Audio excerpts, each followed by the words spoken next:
Hello, friends. Welcome to this tradition unlike any.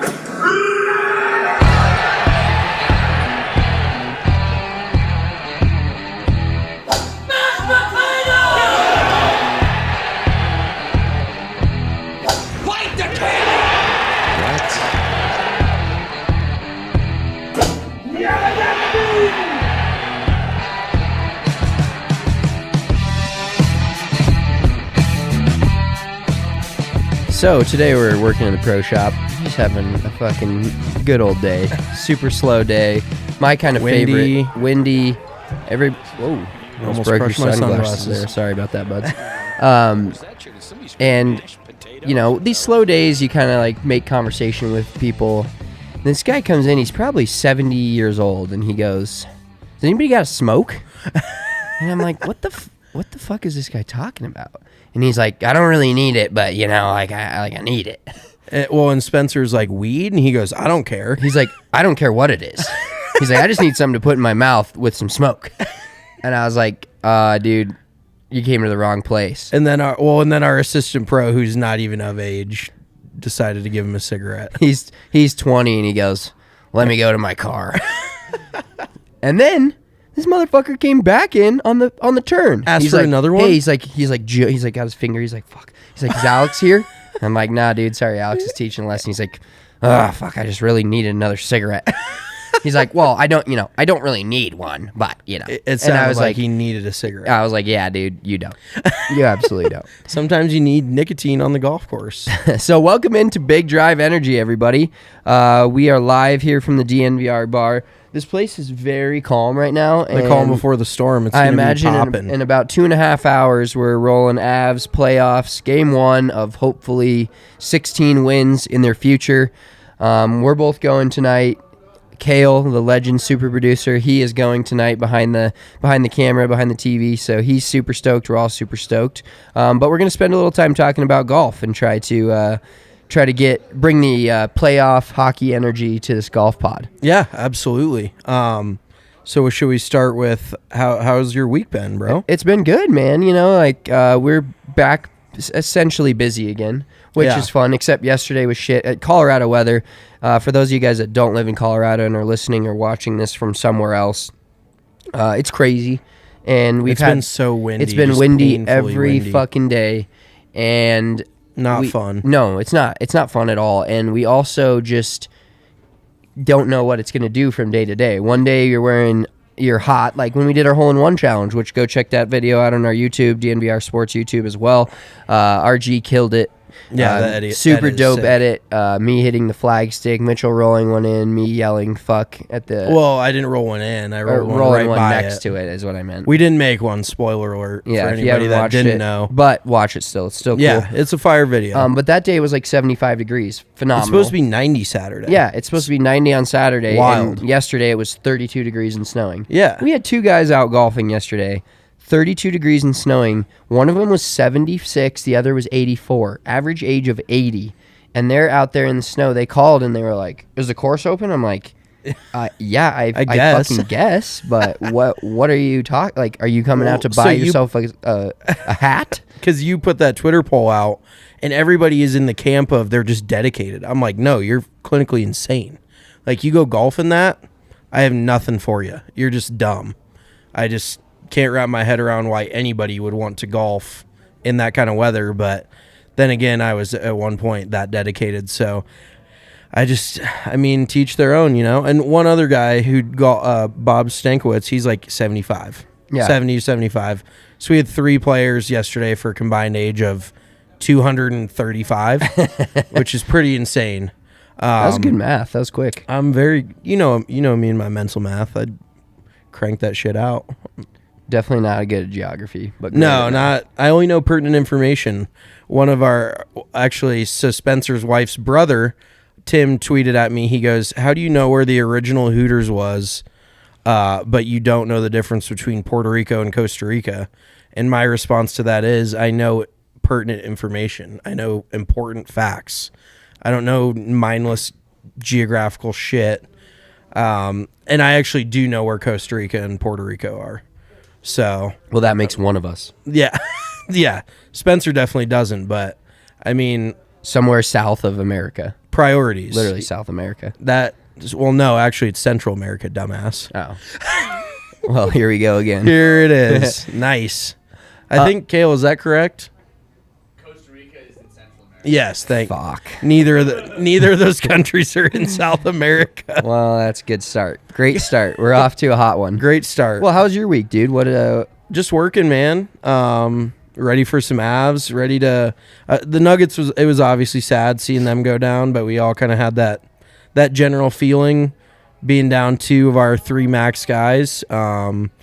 It sucks, but it almost feels like the calm before the storm for the Nuggets a little bit. Where if we can all come back healthy next year, I feel pretty damn good about their chances. So we'll have to wait and see. I'm not very patient, but right now we're on the Avs train, riding it, hopefully all the way home. All the way to July. And this is golf season, but also, playoff hockey and playoff basketball come in like that nice time of the year. And I was actually talking to somebody about this the other day. I really love going to like a playoff hockey game or basketball game, which feels like a winter sport when it's nice out. See, I was just gonna say I hate that. Yeah, like I love can't go to a hockey game. Well, I can obviously, physically can, but I don't like going to hockey games when it's like light out and warm out. I hate that shit because it's not hockey weather. Hockey weather's like 30s, 40s, blowing snow. It's dark out at 5 p.m. Like that is like the dog days of winter are hockey to me. Like, you know what I mean? So that's just my vibe. I feel you, but I love. But then I go to a Rockies game and I obviously don't want the weather to suck. So it's kind of that happy medium. Also, I hate going to Broncos games when it's steaming hot, which happened about half the season last year. So I'm a big cold weather guy. I'm built for cold weather, as you can see. You're like a polar bear. Yeah, exactly. I'll go roll around in the ice a little bit. Go fucking drink a Coca-Cola on I am the North Pole. exact opposite. If it's less than like 60, 65 degrees. It's because you're soft. I am soft. You're very soft. I'm Charmin soft. You're four-ply. I'm Nashville Predator soft. Ooh, how about that? I hopefully that ages well. Yeah, that could blow up. Yeah, that don't be that it's again. the first round. We go. No bulletin board material here. No. I know they're all watching. I know all the Predators are watching our podcast. They're just getting ready for their pregame, watching a golf podcast. UC Saros probably took himself out of the game tonight just so he didn't miss our pod. Yeah, he didn't want to miss this live shit. We're doing it live. Fuck it, we'll do it live. All right. Okay, let's talk about some golf. Yeah. Should we do that? So let's talk a little bit about Jon Rahm. He back in the winner's circle this week at the Mexico Open at Vindaita? I don't know. All right. Well, it's something with a V and ends with an A. But so let me tell the funny thing about this Jon Rahm scenario, right, is if you bet on golf, which you should, don't necessarily follow Big Bet Energy. Fade us. We're kind of fade material right now, but I remember last year, this is a weird memory, but don't quote, so, don't judge, but I was getting my COVID shot. Oh, you're... maybe I shouldn't say, I don't know. We don't vax shame here. Well, no. It's 2022. Yeah, we're not vax shaming, but I was getting my COVID shot, and I was in the line at Dick's Sporting Goods Park up in, wherever, North Denver, let's call it that.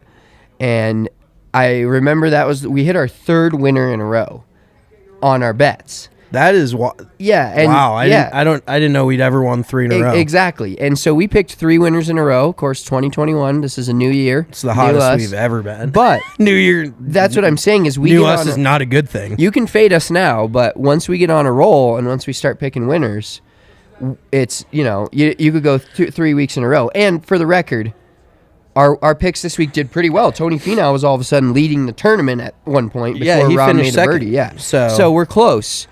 But I will say that no matter what, we wouldn't have picked Jon Rahm this week. I'm not picking somebody that's plus 450 to win a golf tournament. Like he's far and away and like you look at this week, we'll get into it, but Rory McIlroy is far and away the favorite this week at the Wells Fargo. And like, yeah, he has a decent chance of winning, but at those odds, there's no value. There's no value in taking a top 3 guy, maybe even top like third or second sometimes is decent, but the first pick is usually not good odds. And I'd like to actually go through, I don't have that kind of bandwidth in my brain, but go through and see how many times an actual favorite won a golf tournament this season. Well, so you don't have the bandwidth. I do semi. So I didn't fully do what you're talking about, but I went back and just looked specifically at Rahm. Okay. And I could not find, other than the Masters, he was plus 1,200. I could not find a tournament this season where Jon Rahm Is not the favorite? was not only the favorite, but anywhere in the range of as low as 450 like this weekend to plus 700, 800, 900. And that was his first win all season. Exactly. The Century Tournament Champions, when Cam won, Jon Rahm was plus 700 to win that tournament. Yeah.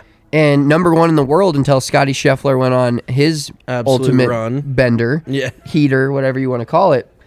But Jon good Rahm kind is of bender. Jon Rahm. You could have if you bet 1 unit on Jon Rahm this year, You'd so be losing your ass. you would be, because he's Like we won have. one tournament at plus 450, and he's probably played in it's May, so He's so played in probably 11 events. 11 events. So he's been I guarantee you he's been the favorite in every event he's been in. He's at least been top 2 or 3 odds in every single event. So he was plus 450 this week, or what was it, plus 450? Plus 450. So you win. Say you put a unit on that, you win. You net 5 or you net 4.5 units. If you bet 1 unit on every other bet, you're down 5.5. That math checks out. You're down 5.5 units on the overall on the season. If you Yeah. bet on him to win every single tournament, Exactly. you're down 5.5 units. So that the value is not there. Excuse me. And so what I kind of looked at his numbers, and they're very glaring as to what issues he runs into. And I didn't really realize, because he's always been known as somewhat of a good putter, and good short game. He doesn't really have any holes in his game, relatively speaking. So this year, if we're talking just strokes gained, he is number 1 in strokes gained off the tee on the entire tour, so that's pretty good. Approach to the green, which is your approach shots, 13th on tour, pretty damn good. Around the green, which is chipping, pitching, that sort of thing, 153rd on tour this year, and putting 114th on tour. So he's number 1 on the tour in tee to green strokes gained, and that's how but he has 5 top 10s this year in 11 events and a win. For most people, that's a really good year. So is it like almost we're expecting too much of him? Everybody wants to anoint that next guy. And that we talked about that with Scheffler. And if you would have bet on him to win, you would have killed it like Seth Tenike, our buddy, did. If you were riding the Scheffler coattails, you murdered it there for a good month and a half. But Yeah, there's basically probably 2 players this year. If you bet them to win every tournament, you'd be up positive money. And that's Yeah. Cam Smith and Scotty Scheffler. Yeah. Those are the only 2 guys that if you bet strictly 1 unit on them winning a tournament, this calendar year, 2022. Not since the necessarily- Tournament of Champions, Yeah, exactly. Cam Smith and Scotty Scheffler would be the only guys you'd actually made money on. Yeah, well, and I feel like golf betting is almost like getting like a hot stock tip. Like you got to get in early and you gotta dive. Like you gotta go all in, because it's that old saying: if I hear a stock tip from my dentist or whatever, it's too late. Like if by the 3rd or 4th week, everybody's like, bet Scheffler, but it's too late. And he still did win a few times, which is fucking That's insane. why his run was so fucking Yeah, because insane. everybody was on him and he was still winning. Like that is just such a rarity. That's has that happened since Tiger? No, it hasn't. And every tournament, I would go in and look at the odds and, put out my great picks. And I'd be like, dude, he can't do it again. And then he did it. Yeah. And it's like, oh, he can't do it again. And Yeah. then he did it again. And it's just like, dude, holy shit. But then I bet on him to win the Zurich. He loses. Yeah, and So- him and Ryan Palmer's won that tournament 4 or 5 times with Yeah, and he's different like, partners. His average official world golf ranking of his partners like 1.7. Yeah, oh dude, it's insane. Just choosing the greatest partner. Somebody made a joke that he was already recruiting like Charlie Woods for 20 years from now to be his partner that's at the good. Zurich or That's something hilarious. like that. I love that. But yeah, so well, congrats to Jon Rahm. Everybody knew he was going to come back and win again. It was just a matter of time. He's had a really good year so far. Just hasn't gotten into the winner's circle. So, shockingly enough, that's only win number 7 for Jon Rahm on the PGA Tour. But he did. We all remember. I think it was at the Wells Fargo last year when he got pulled on Sunday. I'm sure we talked about it on the pod last year. Yep. He got pulled after his round Saturday where he was up by like 6 or 7 shots. Like, he was not losing that golf tournament. And then, like, contact tracing with COVID, I want to say. Yep. And I mean, he was also a dumbass, but he should have one more win than he does, really. But for a dude, it just blows my mind. So he's a year younger, he's a year younger than you. Less than a year older than me. Fucking huge confidence boost for me today. He's 4 months older than me. He's made $33.3 million on tour. Jesus. Isn't that sickening? Yeah, That's disgusting. And he was the world number one for... Who was the world number one before him? Didn't we kind of go through that? I think we may have. Was it Dustin? It could have Had to been. have been Dustin. Yeah, or Justin Thomas. Was he? Could be right. But I think after Dustin won the Masters in late 2020, Oh, November 'cause it was that- 2020, I think he was in the world. He went on number a run there for a while where, he was the world number one. But yeah, so Jon Rahm's at world number 2 now. He's right back in the mix. And in all honesty, like, it is kind of crazy because everybody expected him to win. For him to go out and win when you're expected to win in golf is pretty wild. In a full field of 120 some players to go beat everybody when you're the clear odds on favorite, that does take a little bit extra, because even though the field was a little bit weaker, and this was just kind of a weird event, like nobody really talked about it. I don't want to say it was kind of like a throwaway event, but it just wasn't really well advertised. They played it on the West Coast, I want to say near Cabo or just north of Cabo. I'm not sure. I'm not getting into geography again, but just kind of an odd event overall. I don't think that it almost felt like an opposite field event. You know what I mean?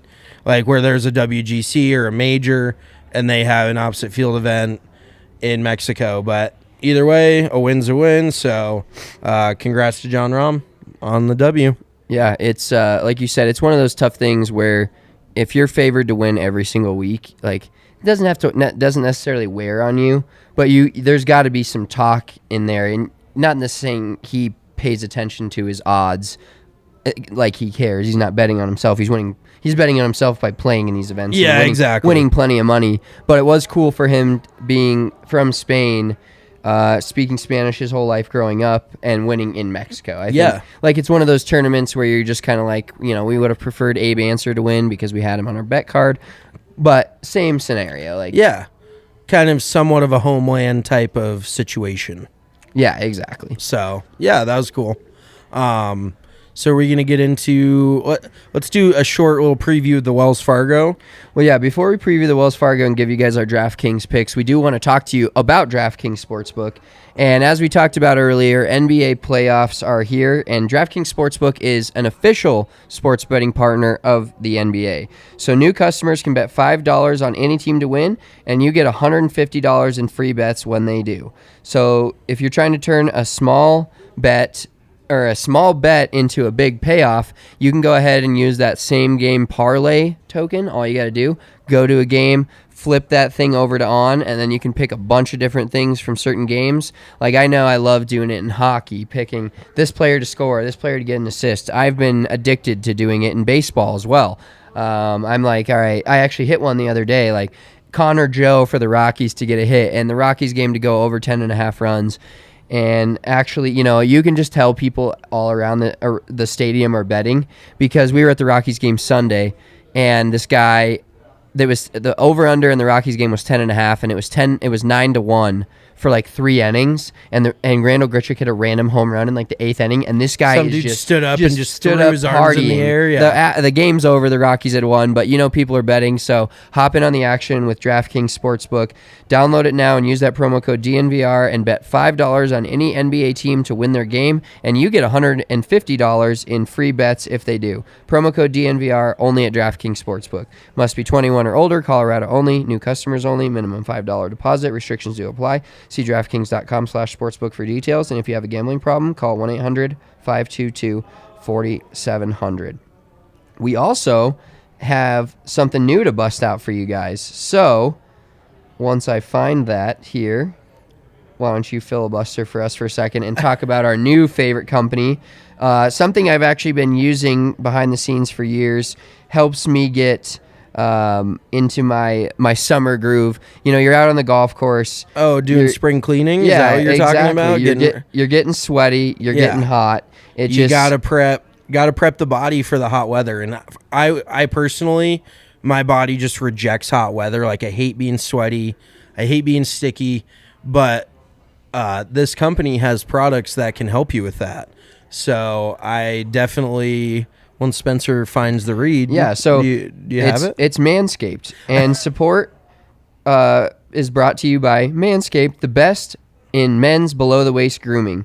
Their products and precision engineering tools for your family jewels. Like I said, when I'm out on the golf course, I have the foot stuff, I have the crop mop, I have both razors. I use one for my face, one for my other area, and join over 4 million men worldwide who trust Manscaped with this exclusive offer for you. 20% off and free worldwide shipping with the code DNVR at manscaped.com. That's about 8 million balls being shaved, being taken care of. We have to take care of our balls. Absolutely. It's 2022. Do you just take your golf ball and just leave it dirty on the next freaking hole? No, you fucking wash your balls. You put them in a ball washer. Spit shine that puppy. You do what you need to do. Yeah, you can't get backspin. You got to play with clean balls. You can't get backspin with dirty balls. No. Yeah, so it's fucking, you can't do it. No. So you gotta get your balls clean, unlock your confidence, and use the right code for the job with Manscaped. So it's 100% waterproof. Oh, that is not. I gotta prep for these Manscaped reads. What is this ad, Allie? It's called Busting My Manscaped Cherry. So head over to manscaped.com and get yourself a crop mop, get yourself the foot duster. I spray that on my feet every day. Don't they have stuff for your Package 4.0. Yeah, exactly. Okay, The Performance Package 4.0. Thanks for the assist there, Kale. I just dunked that one after Kale's assist. But make sure you check out Manscaped. Doesn't it like help your chafing and stuff? Isn't there something for that too? Oh, yeah. Okay. You got the crop preserver, you got the crop mop, you got the foot duster, you got the incredible. And the thing is too, like, you get, like, I have the razor, and they just send you new blades. Like, you don't even know it. They just send you a new blade, and I'm like, oh, what's Don't this? even need to think about it. No, exactly. And then I'm not like cutting, my How clutch area. is that? Just cleanly You're not shaved. nicking your balls. No. You're just cleaning them. Just cleaning it up. So You're not scuffing them up. I'm glad Allie got to watch that sick read. So we're going to move on now to a little preview of the Wells Fargo Championship this weekend, which is not at Quail Hollow because Quail Hollow is prepping themselves for the President's Cup. So they're going to skip this year at Quail Hollow. This is now the second year that it's been skipped. And I was going to say they're playing it at...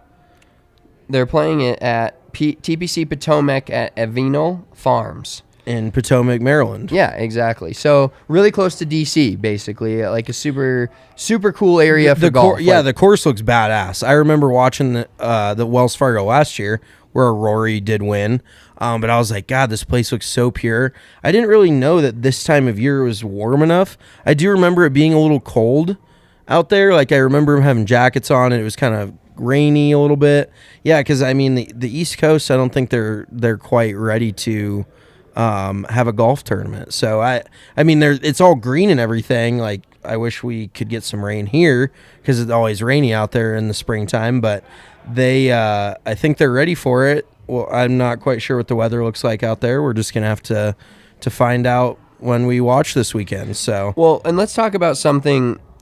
So pre-tournament, first of all, golf is the only sport where myself, you, Kale, name your person in this bar right now getting ready for the Avs game. They could show up to a golf course yesterday, Monday, and actually qualify to play in a professional golf event. yeah.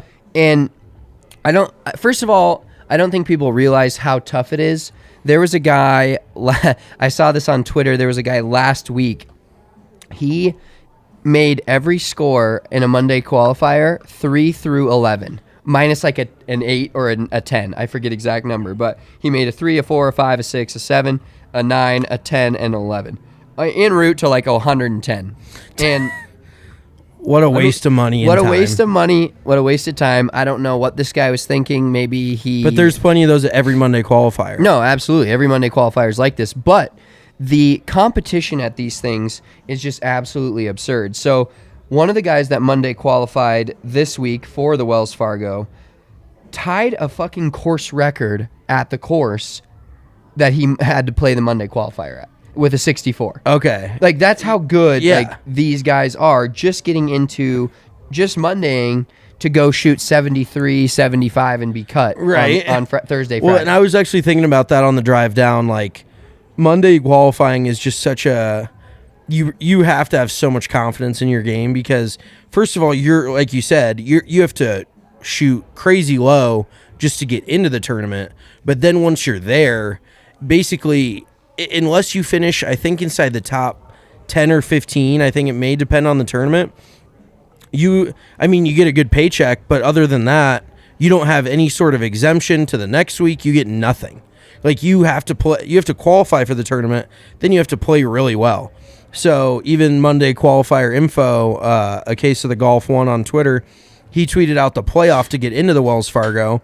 It was Steve Marino, who's won on tour. Yeah, no, it was Dave Lingmerth. I've got this right here. I think Lingmerth's won on tour. And PGA Tour may have stolen this, but 4-for-1 Monday qualifier playoff for the Wells Fargo started yesterday. Oh, yeah, yesterday was 2:48 Monday. p.m. yesterday.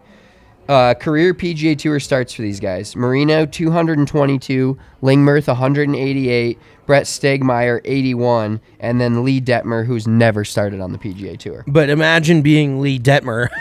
You're like, these dudes have spent full years on the PGA Tour. He's literally never made a start out there. And do you know who ended up getting through? Did they tweet out the results? I will double check that, but I do want to give a shout out to the guy, course record tying 64 for Drew Nesbitt. That name rings a bell. And you know... Get your face in the mic. You know that this guy he's Canadian, so that's part of it. Okay. But him being like not as well known. I have more Twitter followers on my personal shit posting Twitter than this guy's got. And he's now playing in a PGA Tour event. Yeah. So pretty cool for him to go out, just shoot another a course record. It shows you Twitter's not real life. Well, 100%. But I'm just saying, like, a dude with basic, like, it's sad that's how we measure our lives. But that's what I'm saying. Like, you have more Twitter followers than him, but he's much better at golf than you. Correct. So it's a little give and I could have take. shot 64 If I played 15 holes. Maybe that's even a stretch. We did hit balls today. We for the did. record. We both hit went balls out on in the range practice. today. I hit like 35 range balls, so I'm in mid-season form. I actually played my first 9 holes of the year in Colorado last week. Shot a little 2 under par round. Nothing to write home about, but I hadn't picked up a club since, well, besides the hole-in-one challenge. So I hit 200 gap wedges that day.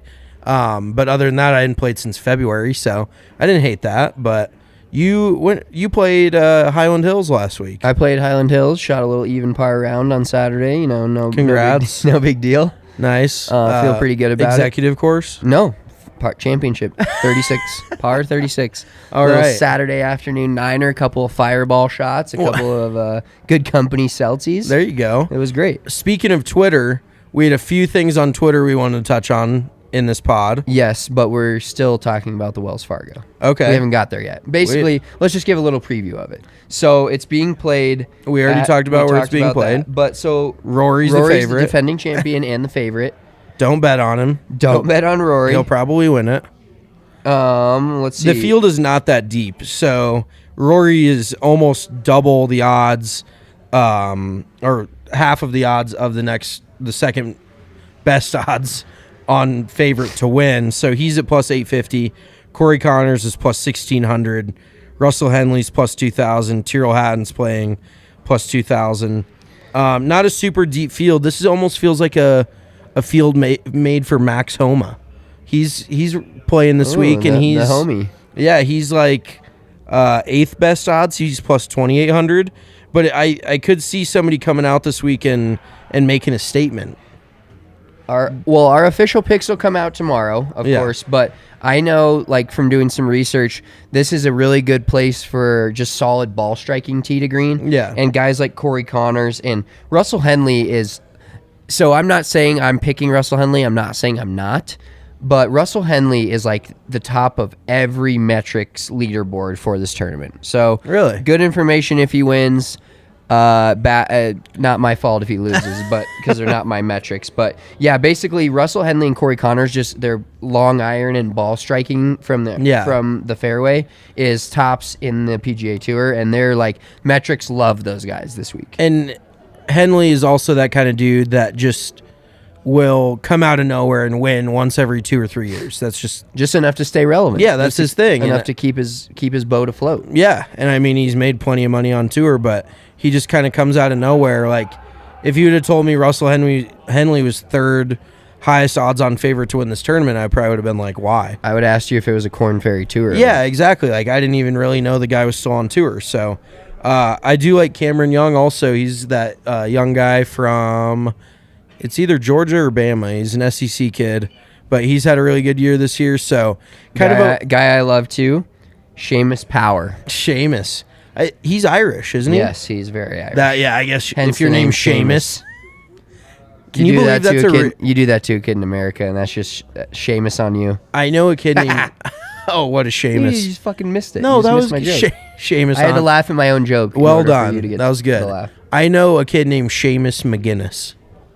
That has got to be the most Irish name in the history. Yeah, I of don't Ireland. think a more Irish name exists besides like St. Patrick. Is that even Irish? Yeah, it has to be St. Patrick's Day, dude. It's But I don't think St. Patrick's Day is a thing in Ireland. really. I don't That think would so. seem insane to me.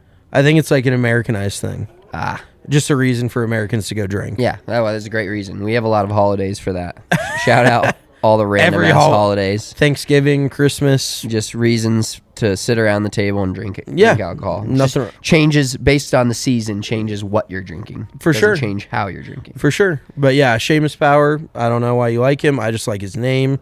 But he actually has had a good season so far I this don't know, year. I just feel good about it. Okay. I mean, at this point, our picks can just be hunches. Yeah, that's all we need. I mean, we clearly do all the research and get nowhere. We spin our wheels and go backwards. So it's fine.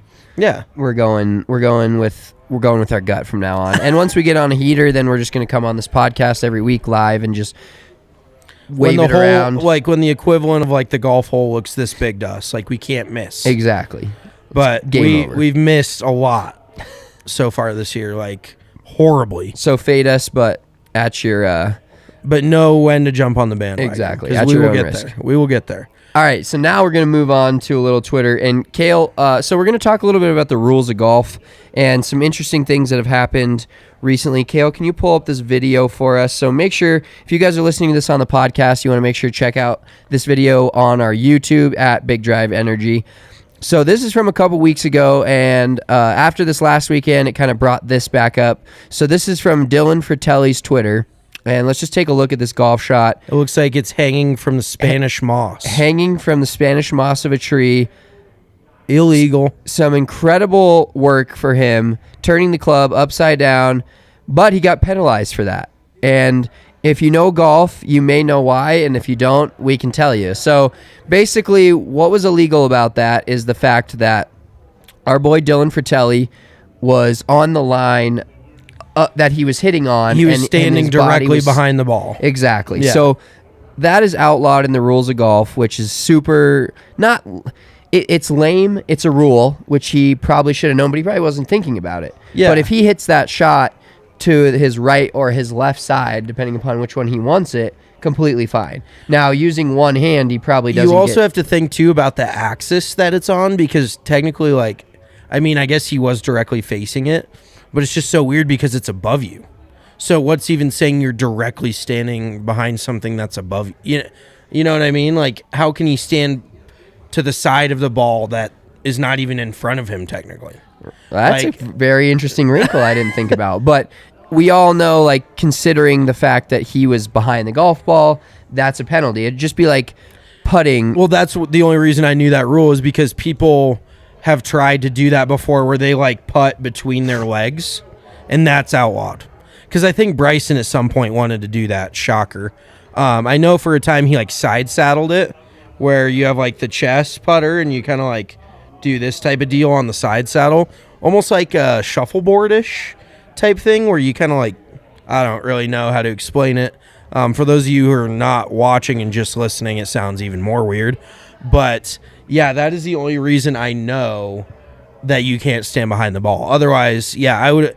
The first few times I watched that video, I was like, okay, like, I mean, cool shot, right, for sure. But incredible shot. I didn't even think about the rules violation he was committing. So that's kind of a shitty side of the rules of golf, is they go take a cool shot like that and ruin it. Just shit on it. 100%. And that got us thinking of some of the interesting rulings we've had in the past couple of years, and also circling back to Twitter. Why don't you talk a little bit about Patrick Reed and kind of what Golf Digest tweeted? Super funny if you're in the know. IYKYK in the golf world, but Good God. Patrick Reed got a feature basically in Golf Digest about hitting sand shots. Yeah, so everybody knows Patrick Reed has had a few questionable maneuvers in the sand the last few years that were potential penalties. Well, definitely penalties, but he didn't technically get caught, so he ended up just kind of skirting the rules, quote unquote. But Golf Digest featured him in an article, which I thought was even more funny because it was how to get out of bunkers, like bunker play with Patrick Reed. Guess who wrote the article? Patrick Reed. Like, nobody wrote this article about Patrick Reed. He was like judge, jury, executioner, writing his own article. Fucking, I just thought that was hilarious. Golf Digest was like, fuck, we need a filler. We got 2 pages of this. They're like, nobody wants to write this article on Patrick Reed. Who will do it? And Reed's like, I will. I got it. So I thought that was pretty funny. But then everybody in the comments was like, Reed cheats in the bunkers all the time. Like just dragging him on Twitter. And then like one of my buddies was like, so you want me to get DQ'd? You want me to take Patrick Reed's advice, get DQ'd and look like a cheater? So I thought that was kind of funny. But then there's another thing with Patrick Reed on Twitter where apparently he has a burner account, or it's one of his family members, I think, that has a burner. What is the handle? It's at Use Golf Facts. Use Golf Facts, which is and ironic. It has kind him. of been outed as like Patrick Reed's burner Twitter account. So another thing we'll talk about is Tiger Woods. This week was out at Southern Hills, which is the host site of the PGA Championship in a couple weeks, and somebody tweeted a picture of him talking to the director of golf at Southern Hills and getting advice directly from him about the course. And then Patrick Reed's burner from the clouds comes in. Do you have the tweet on you? Yeah, I wonder what it's like, quote, obviously from Golf Facts with capital facts. I wonder what it's like to have the director of golf at Southern Hills give you all the course notes you need for the upcoming PGA Championship. Do all players get this treatment at PGA? For at Tiger Woods, this is just embarrassing that at PGA posted this photo, and it's very telling. And you got to look at this from a standpoint of, okay, this guy, Gary Cosby, the PGA director of golf at Southern Hills, like, I'm a PGA director of golf. That's not me swinging my dick around. That's just me stating a used golf fact. Yeah, here. but that's also, yeah. I'm saying, like, from his standpoint, like, yes, his course is hosting a PGA Tour event. A championship. A major. But for him, like, that's a totally different world to have Tiger Woods. Like, people always try to mix up these worlds of PGA Tour pros and PGA professionals. And let me tell you, look at me and look at the guys on TV every week. That's a completely different world. Oh, 100%. And when you have, I mean, this dude, Gary, Mr. Cosby here, not Bill, Gary. That's and good. it's Cosby with a Z, so it's totally different. That's kind of cool. Not to be misconstrued. Like, he gets a chance to walk around the course with golf's greatest of all time, his course, and give him all the knowledge. Like, what's wrong with that? You definitely don't pass up that opportunity. No, and this is not like a thing for the PGA Tour to tout. This is not necessarily, like, if I'm Gary, Mr. Cosby here, I'm taking that opportunity 1,000,000 times out of 1,000,000. Oh, yeah. If Tiger Woods... If any of these players really, like, I mean, Tiger's obviously 1A on that list, but if any, like, if Scotty Scheffler, who, this is one of his favorite courses, he's winning this fucking thing. Let's just be real here. He's going to win the PGA Championship. We can timestamp that right now. But Yeah. That's the coolest opportunity for him.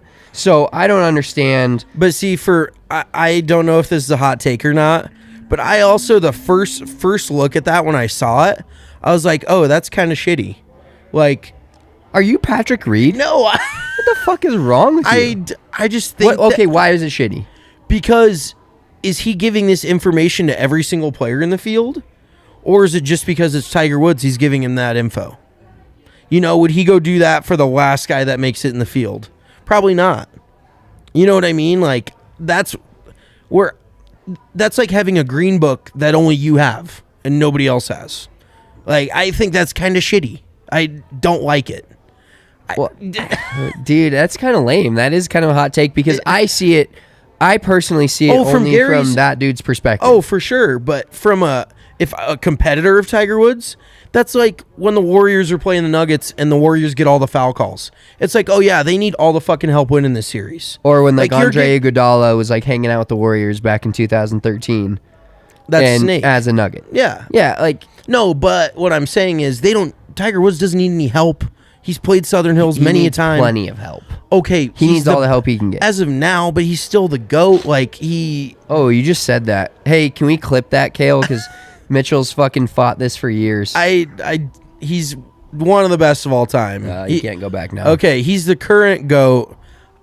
He just doesn't need that kind of help, and I thought it was kind of corny for even Tiger to take that. Like, oh wow, I think we're so far apart are we here. Just really far away. Like, I just see it as like I feel like it's like a charity case. Like, oh, Tiger Woods needs help with this golf course, huh? Well, maybe you know what I mean. Okay, like, maybe this is something that's been overblown by the PGA Tour or PGA or whoever tweeted this out. I'm saying maybe Gary has been helping other dudes. It's just more. Yeah. It's just more prevalent that he's helped Tiger Woods because Tiger Woods is in all the coverage all the time, and any outlet wants Tiger Woods coverage. Like, let's face it, that's how it is. Oh, for sure. So maybe that's why this is overblown. Yeah, we don't know the whole story, but if he is just helping Tiger, I think that's kind of shitty. All right. Well, do you think? Yeah, I just don't necessarily agree. Like, I think from his perspective, from a playing competitive, like a competitor perspective, I'd be kind of annoyed.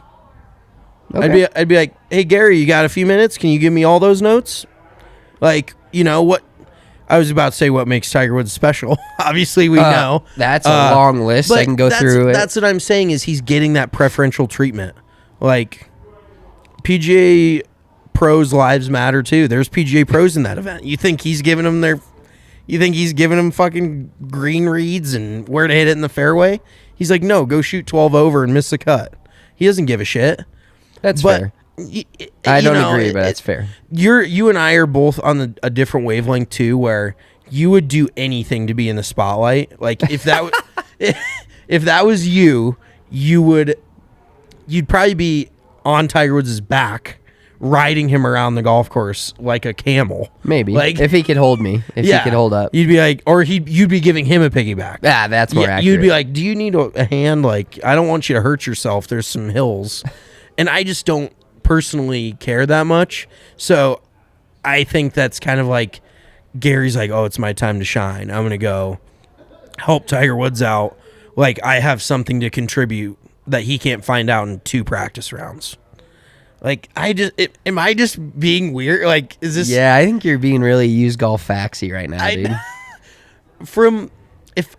Sadly enough, I think about myself playing in the tournament, which will probably never happen. Maybe someday. I'm not going to say never. If I ever try to play actual golf again, I would be annoyed. I'd be like, what the fuck, Gary? Come on out. Give me some tips. Like, Gary. Yeah. Like, the way I equate it, like I said, is to having like a green reading book that only you have. But at the same time, like I said, also, what is Tiger not going to find out in 2 practice rounds that this dude's telling him? Like, is there a fucking black hole somewhere on the golf course that nobody knows about that's going to suck everybody in there? That was kind of out of left field, but you get my point. Like, what? It's a golf course. Figure it out. I do think, to your point there, I think a lot of, don't get me wrong, caddies know certain things and certain yardages, but I think a lot of this stuff is fairly overblown, to be honest. Like, of knowing a golf course. Like, you can play a golf course once or twice, and especially as a guy of Tiger Woods level or any PGA Tour guy level, and have a really good fucking idea of what's going on. Well, and also the comfortability. Like, if you're either comfortable or you're not. You know what I mean? Like, you go. There's no other way to get comfortable but playing the course. You can't just have somebody tell you where to hit it. Just having somebody tell you, but you not seeing it with your own eyes and being able to see that sight line, I don't really think it matters that much what you're being told. Obviously, he's walking around telling him where to hit the shots and things like that. Also, bear in mind, this course is in Oklahoma. What kind of crazy fucking green complexes can they have out there? It's hills. Like, there's no crazy altitude change there. I mean, the greens could be a little crazy, but he's got a standard yardage book. I'm done harping on this, but I just think it's kind of corny. All right. Moving from corny to our fairway or fore and wrapping up this week's edition of Big Drive Energy. All right, so last week we had I had a pretty controversial one according to the Twitter poll. So pulling that up here, Mitchell, your fairway or fore, a resounding 69%. Nice. The Yankees have the worst fan base in baseball. Okay. That's super fair. We kind of both agreed on it. Mine was, so sandals that split your toes are unacceptable for men. And I got a resounding 65% for. So the people were against us. They think it's fine. Okay. Tuttle did text us, Eric Tuttle, our friend. Because we shouted him out. He thought he was being personally attacked, which is fair because he's the toes, model his of toes just flip-flops. Resonate in my mind of when I think, especially of when he has jeans and flip flops on him. Exactly. Like, oh, dude. Bad look. So our fairway or fore for this week, lead us off. I had kind of a tough time. I'm thinking about sports takes, and my mind goes to hockey. With it being hockey playoffs, is this the year the Maple Leafs make an actual run? Because they haven't won a series in 20 or 21 years, and they shit on Tampa Bay, the back-to-back Stanley Cup champs. For some reason, I was going to say Hurricanes. I need to pay better attention.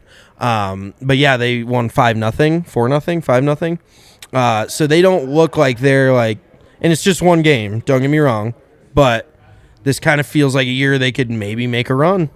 Okay, that's fair. So Toronto is this year, well, what are we calling a run? We got to have a hard stop here. They win 2 rounds, they win 1 round. A Stanley Cup run.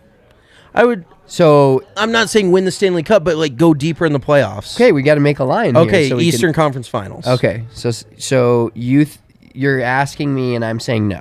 I'm saying the Eastern Conference is too stacked for them to make a run. Their goaltending's not that great, but I mean, last night kind of like changed my perception. Yeah, pretty wild. They looked like a fucking wagon, especially the team against a team like the Lightning. Yeah, exactly. Right, my fairway or fore, we argued about this, and you didn't agree with me, but I've been on a extreme air fryer kick lately, including air frying pork chops and steaks. Is it acceptable to air fry a fine, expensive meat like a pork chop or a steak? We even got kale. Fuck. Okay, well, it's disgusting, bro. That's like, oh my god. The pork chop's fine, but the steak, bro. Dude, well, that's like taking. I live in a fucking high-rise apartment with I have to walk in non-flip-flops in sandals down to a grill 6 levels. Okay, that's like taking to grill your my food. That's exactly what I told Spencer. Fuck you both. That's like taking a Ferrari to the grease monkey to get fucking serviced. That just is so bad. Why do you do that to a piece of meat? The cow didn't die for you to disrespect it like that. I don't know. I haven't tried it. But Yeah, don't knock it till you try it. I'm telling you. One of those chicks on the Timberwolves court should have had a shirt that says "Don't air fry meat." That, like, dude, I'm telling you, it's that good. No, that's sad. Basically, I told Mitchell I was going to air fry some meat at his house and let him try it, and he's like, we're not going to, I got a fucking Traeger and a grill. I've got 2 grills, and Spencer's like, let me bring out my $20 air fryer, dude, that we can cook a $30 steak in. Like, what a waste. And that's just pure laziness to me. I also love grilling. Like, it's a hobby of mine. Well, sometimes you got to deal with what you got. Spencer just likes to sit on his ass If he, I see Spencer giving me a look. That's fine. Spencer's just kind of a lazy cook. You would eat, if not fucking Uber Eats or takeout, you would eat like frozen meals every night. That's kind of a fair assumption. Yeah. But we have So Spencer's like, what's the easiest way I can cook this nice piece of meat? That's just it. It doesn't taste any worse. Okay, 4 there. All right, he's on 4. We're gonna tweet those out. Make sure you're checking out our Twitter at Big Drive Energy. We are going to go to the Avs game tonight. Also, make sure you guys sign up for our golf tournament. We are having a blast of a golf tournament. It's more like a party. That is May 20th, 9 a.m., the Valley of Fun. You can sign up at thednvr.com. Make sure to check that out. Check us out on Instagram at Big Drive Energy Pod, TikTok at Big Drive Energy. We're making videos so you guys don't look dumb in the pro shop. We got a couple of compliments today. Even the lady Mitch gave a lesson to was like, oh, shit, you guys are the guys on TikTok. My son loves you guys. And we're like, yeah, it's just another day in the life. Until then, hopefully we're talking about an Avs sweep next Tuesday. We'll be live next Tuesday, 5 p.m. Check it out. Have a great weekend and enjoy your week, and enjoy the Wells Fargo. Peace.